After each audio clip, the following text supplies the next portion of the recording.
Hey everyone, just want to make a quick video.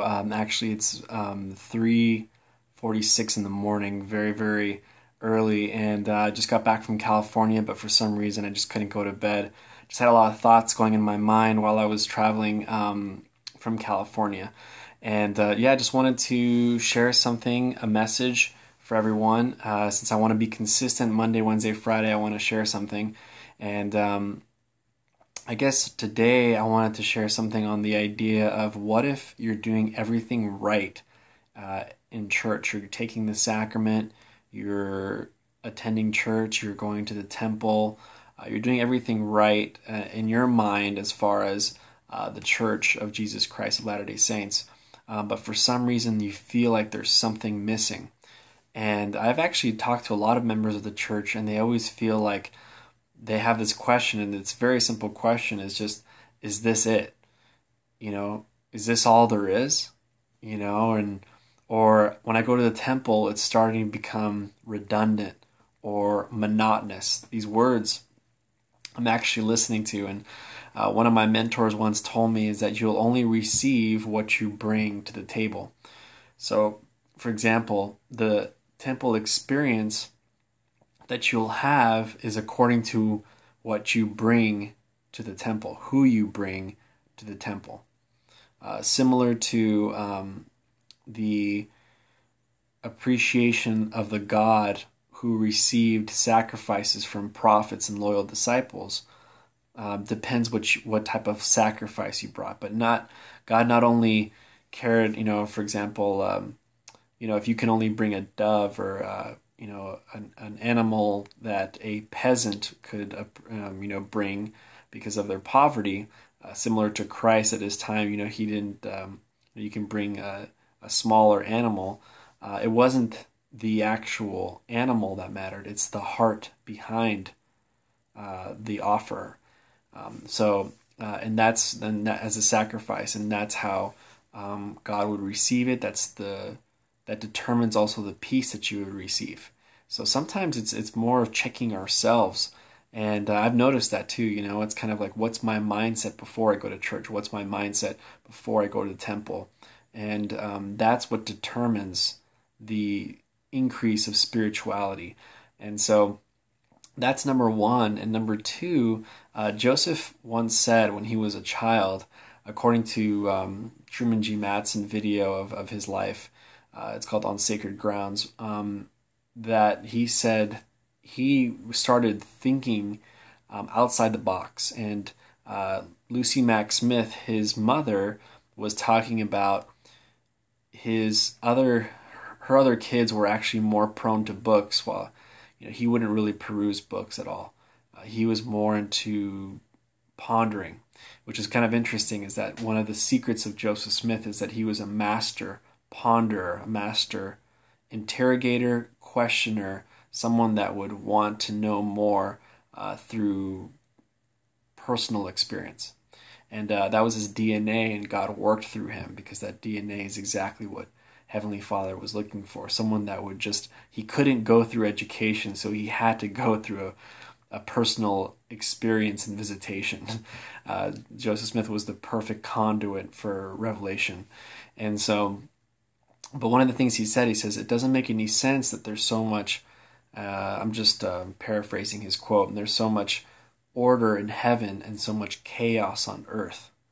So I want you to think about that, is that as a child, he thought about how come there's so much chaos on earth but order in heaven. Somewhere deep inside his spirit, he was longing for order. When we go to the temple, we find order. When we take the sacrament at church, we also find order. So it's really interesting that there's a pattern that Heavenly Father not only lives in eternal fire, but he in eternal glory, but he also lives in order, in a place where there is order for everything. And it's being held by the priesthood, the power of the priesthood that he holds. Now, I love C.S. Lewis, and many prophets quote him, And one of the things that I personally love is this small little passage, and I just want to read it to you real quick.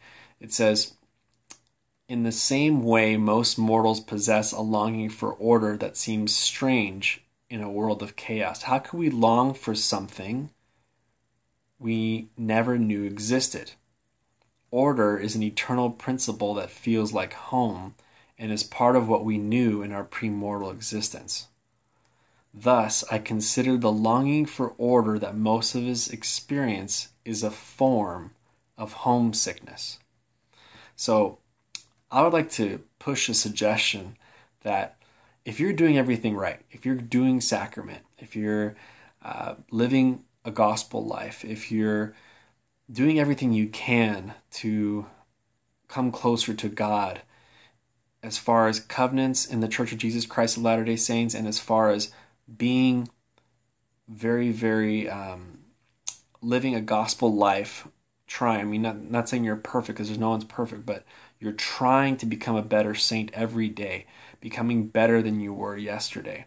And you still feel there's something missing. I would like to propose the idea that your spirit is missing order. Your spirit is homesick. Perhaps missing your Heavenly Father as He sends us off to college, to come down here. We already passed, a test, and that was the pre-existence, so you qualified to come here. But perhaps you're missing order. You're missing a companionship and friendship of Heavenly Father before you came here. And if you remind yourself that that might be the case, then you won't think there's something wrong with you or that you're missing something in your faith. Because the last thing you want to do is say, well, you know what, it's just there's something missing, and so maybe the Church of Jesus Christ Latter-day Saints doesn't have it for me. And then you slowly wean away from the church. But instead you say, you know what, I'm just homesick. I just miss my Heavenly Father. And that's that feeling that you get, that you're doing everything right, but maybe there's something missing. So hopefully I help someone out there, that if you are having that feeling, I suggest to you that, I can even go into more scriptures of people that said something very similar to that. And I'll end with this one, that if people, Joseph Smith was known as saying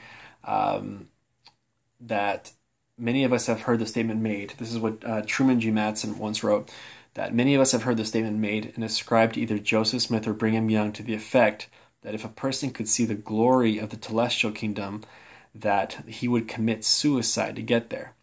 And so this is what Truman did, because that's kind of a folklore quote, those exact words. There is something similar to that. And he basically kind of examines that. Truman G. Madsen was an amazing scholar, and I really admire his scholarship. If only we could get the fundamental doctrines across our church members as rapidly as we get across rumors, everyone would be saved. Am I saying that's a rumor? Well, I'm saying this, that over a period of many years, I've combed everything Joseph Smith said and wrote, and I can't find it. Hugh Nibley has done the same with Brigham Young words, and he can't find it. It's hard to prove a negative, of course. What I can say is that we have found a statement from Joseph via Wilford Woodruff that says something else that is close, and I suspect it's the origin of the alleged statement. Elder Woodruff said the prophet taught this, roughly, that if we could see what is beyond the veil, we couldn't stand to stay here in mortality for 5 minutes. And I suggest from the context that he was not talking about the celestial kingdom. He was talking about what it was like to be in the presence of God and the family. So I just want to end with that, is that, again, there's a longing for the future, there's a longing for the past, and let your spirit experience that longing, because instead of it pushing you out of the church, let it pull you to come closer to God. With that, I definitely wish everyone could internalize that, and I'm personally internalizing that myself. And I just wanted to share that message. I didn't want to wait for tomorrow. Even though it's 3 o'clock in the morning, I just felt like maybe someone might need this message. So hopefully we'll definitely connect soon. And if you like these videos, definitely subscribe. You can come to our group, Catholic to Mormon. It's a Facebook group, and we're definitely trying to do missionary work with these videos. So appreciate your time, and we'll talk soon.